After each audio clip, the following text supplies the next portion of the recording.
หากไอ้เธอไม่ช่วยดึงฉันไว้คงหลงทางไปนานหรือตั้งนานชีวิต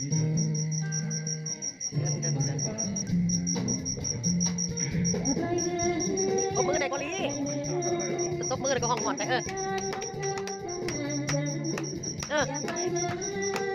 อย่าปล่อยมือ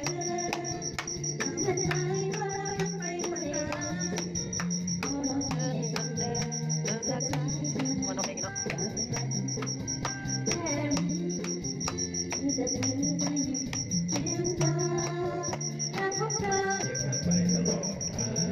คลิปนี้ก็เป็นคนนี้เลยจ้ะพี่น้องตบมือแน่ปลา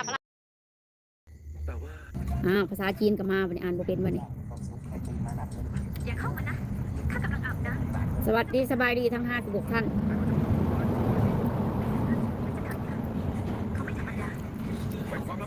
คุยกันตะข้าวกันตัวเพียงแล้วก่อนนอนเนาะ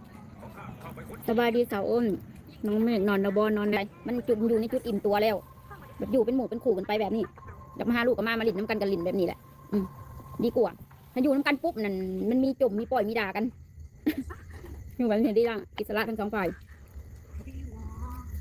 มันอยู่น้ำกันแล้วมันจะอยู่ในกรอบได้ป่ะนี่คือไปใช้อยู่กับไผกินยังอยู่ในใช้ก็ต้องอยากหับหูเลยเนาะแบบนี้ดีแล้วพี่น้องเว้ยสบายถามใจกันหน้าก่อนอยากคืนดีไหมอยากได้ยินธรรมดาเป็นกันเลยไม่มาหน้าเดี๋ยวคนกับว่าคือกันกับข่อยคิดคนต่อไปFCว่าอยากได้ยินจะเว้าธรรมดาพี่น้องเว้ย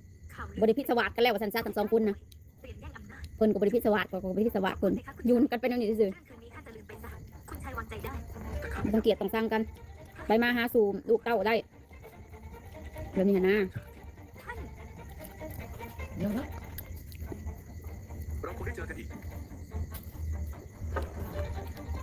คนตอบแล้วเมื่อกี้นี่เด้พี่น้องไก่ตอนนอนดึกขอบคุณจ้าขอบคุณในของขวัญนะจ้าคุณนิราย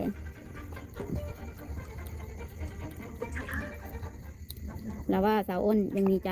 ธรรมดาได้บอกปันใดบริสุทธิ์แบบมีใจเรื่องแบบอยากอยู่กันเรื่องสู้สาวนั่นบอกให้มีแล้วหากคนเบิ่งจะคือขึ้นในระดับโมโหเนาะอันนี้หาความขึ้นกันบ่ได้แต่ว่ากลิ่นหอมของแม่น้ำช่างต่างกับก่อนหน้านี้ปกติธรรมดาคือเก่า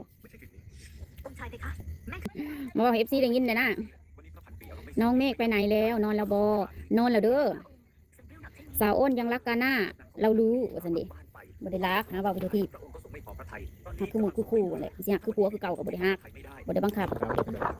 FCถามว่ายังอยากคืนดีบอทำนองนั่นแหละเขาอยากยังอยากคืนดีบออยากหักอยากแข่งกันอยากเอากันอยู่บอนะไปแบบนี้แหละดีแล้วกาหน้าจะมีใหม่ไหมอ้าวออกได้ไหมอยากมีใหม่อยู่บ่อยากมีใหม่บ่หรือว่ามีใหม่แล้วบ่หรืออะไรยังบ่ทันมียังโสดเพิ่นว่ากะหน้าง้อสาวอ้นเอ้ยสูงง้อไปอยู่นั่นนี่แหละพี่น้องเอ้ยอยากมาหาลูกก็มาเป็นไรคือสาวใช้จากคุณอัครเสนาบดีหรือไม่มีสมผมไหนได้บ้างล่ะ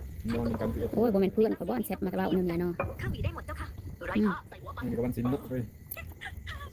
ยังก็อยู่แบบนี้แหละดีแล้วเป็น